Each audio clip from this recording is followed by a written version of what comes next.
Well, it's Friday today, and I've been a little bit bad. There hasn't been a vlog for the last 2 days because I was having a little bit of a meltdown.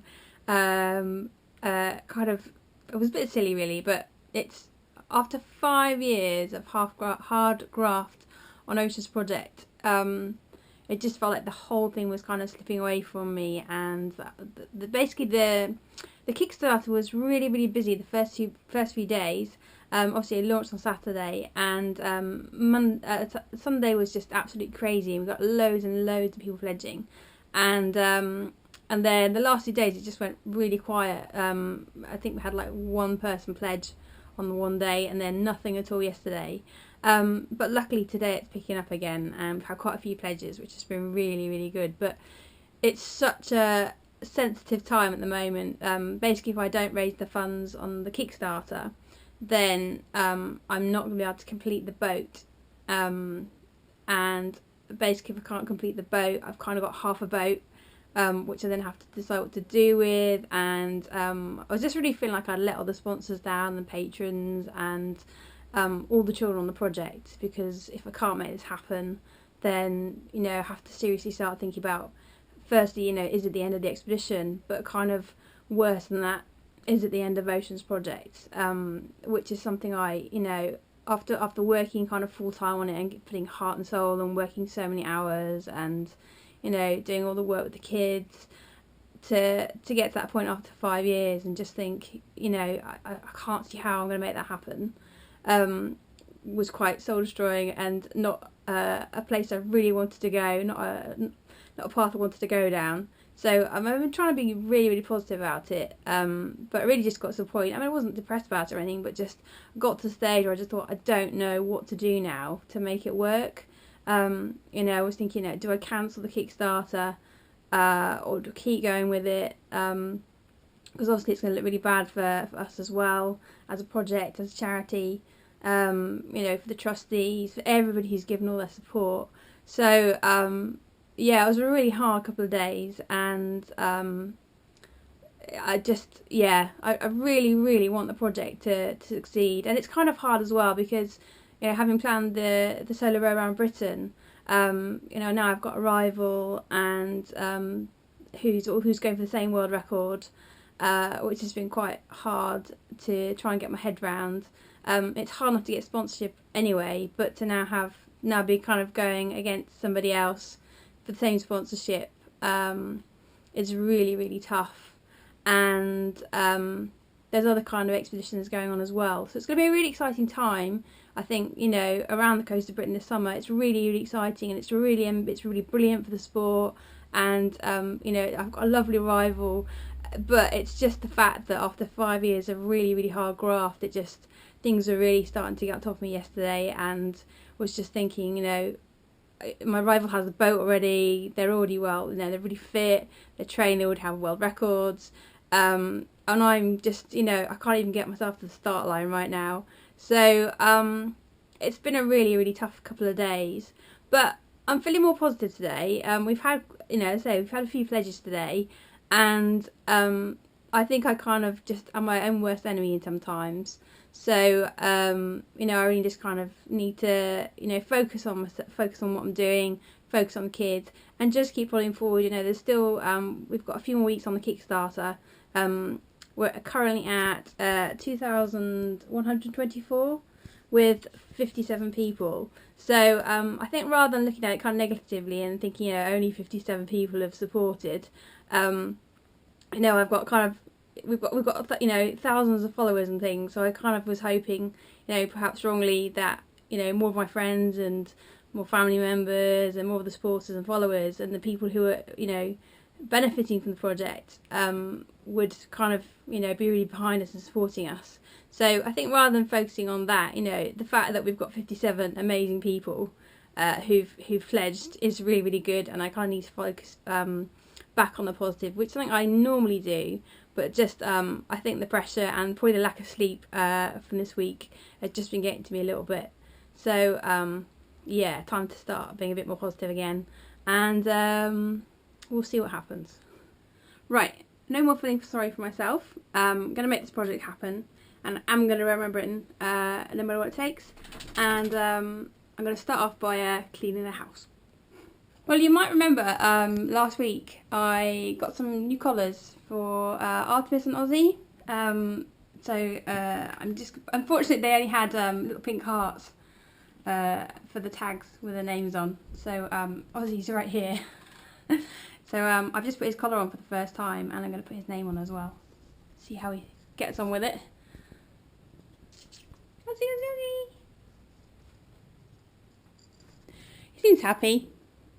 Well, the collars are ready. Here they are. Orange for Aussie and yellow for Artemis. Unfortunately, the shop only had those two colours, and they only had pink hearts. Otherwise, they were all quite big for the engraving. So, yeah, I've kind of ruined the kitten's street cred now, but hopefully they won't know. First time in the collar. Hopefully he doesn't mind it too much. Well, that's the house cleaned, and I already feel so much better. It's clean for another week, which is good, but it was quite nice just to get a little not get my words out. It was nice to get a little bit of breathing space, to be honest, just to process things a little bit. I think my life's been overtaken by the Kickstarter campaign, and it was nice just to take a little bit of a break from it, and kind of realise, you know, there's only so much I can do, and you know, I'm doing my best, and hopefully my best is good enough, but I really just need to focus on continuing to prepare for the expedition, really, and kind of not beating myself up. I'm kind of feeling like I'm failing and letting everyone down, because it doesn't really help me in the end, and yeah, I really want this so bad, so you know, it's up to me to make that happen, and it's really good mental preparation for being at sea as well. So I think the biggest problem is that I've kind of realised the last few days that I'm okay and I can cope with pretty much anything, as long as I've got something to do about it, as long as I've still got a next step. So the problem really comes when I kind of run out of things to try, which is what happened with the Kickstarter, that I got to the point where I didn't know what else to do.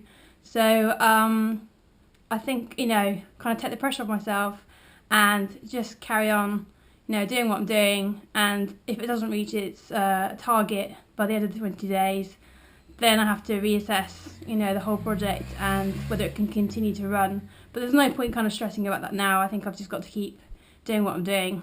So yeah, I feel a lot better after cleaning the house. So I'm just going to plod on and do some other things and try and keep myself busy. I just spotted Aussie keeping the dog bed warm. I think he's quite happy there. He's being very clingy today, I'm not quite sure why. Well, it's 5 o'clock and I'm just waiting for a Skype call from Roger, who's in Cork in Ireland, and he'll be calling me in a second to record this week's podcast, which is available on Audioboo and iTunes if you want to listen, under Oceans Project. And I think we've got our special guest today, but I can't remember. So we'll find out in a minute if we have or not.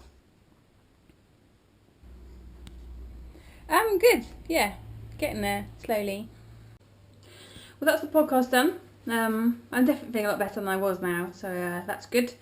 And I'm starving, so time to get some food. But in the meantime, I've just noticed the kittens have found a little spider.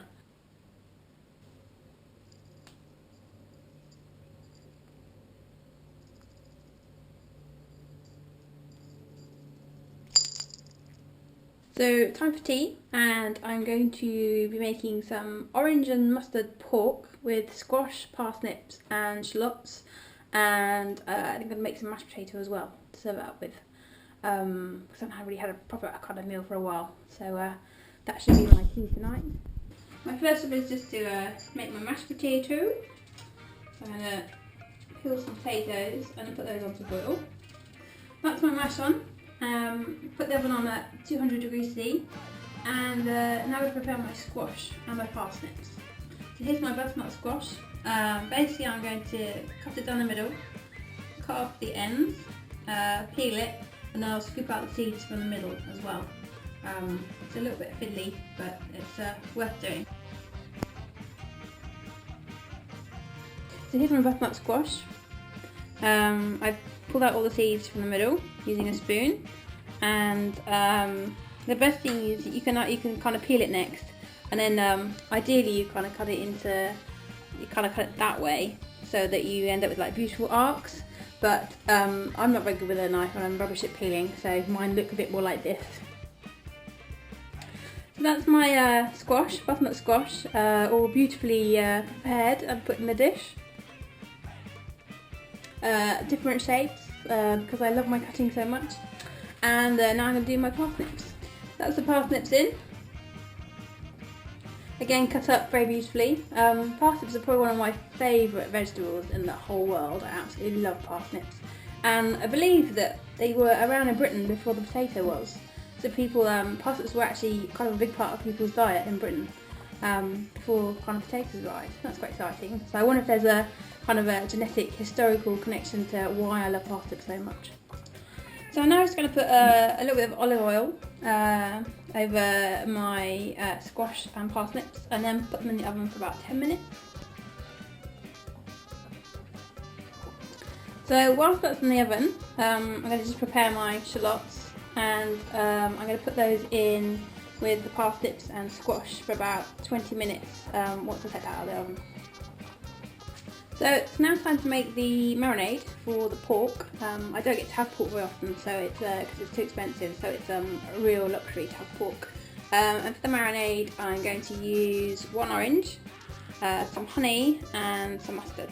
The honey is really special because I got it from where my family live in Latvia. So it's proper kind of fresh honey. I know exactly where it's come from and where the bees live and what they eat. So that should be really, really nice. My orange needs to be completely juiced and zested as well. So I'm going to just grate that on the grater and then pop it in and get rid of all the juice as well.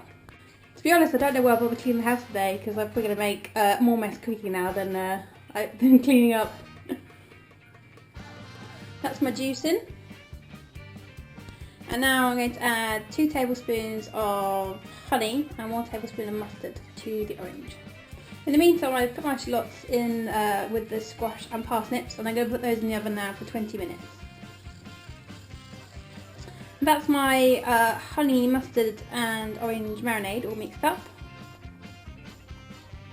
And the next job is to take my pork steaks and to put them in the frying pan and fry them on both sides. But I think, because it's just me, I'm going to cut my pork steaks up into smaller pieces. Because I'll probably use it for, well, I will use it for more than one meal. So yeah, I'll cook it better, I think. Right, time to add my pork steaks. I've just heated up my oil. I'll put those on now. And you want to cook them on a medium heat for about 2 minutes on each side, or until they're a bit kind of like golden. My pork's all ready now, so I'm going to leave the vegetables in the oven a little bit longer, and then I'm going to put the pork in with the vegetables. It's cooking really nicely. So it's been in about 20 minutes now with the vegetables. So I'm going to add my pork.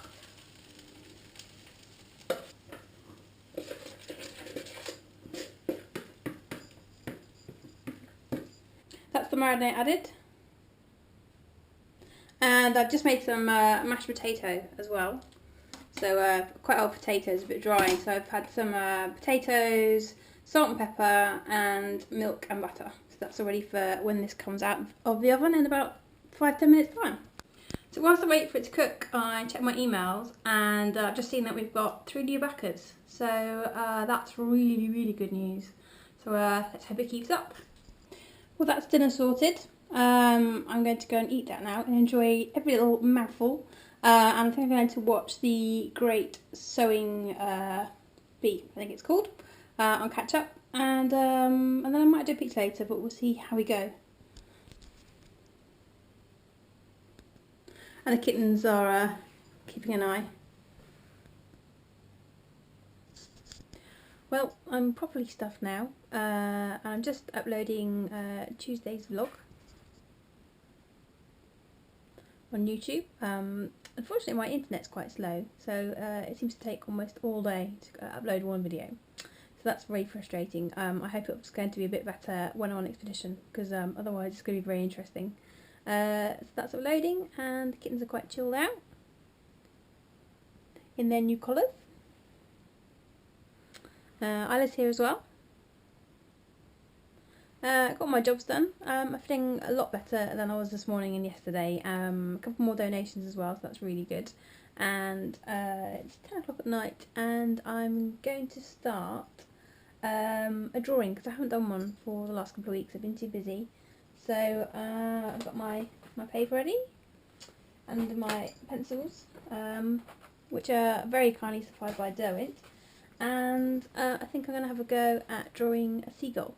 So let's see how that goes. And if you're enjoying the video, please do subscribe below, and follow the Kickstarter, follow us on Twitter, Facebook, wherever really. So I might sign off now, but I'll come back to you tomorrow if I don't come back to you before.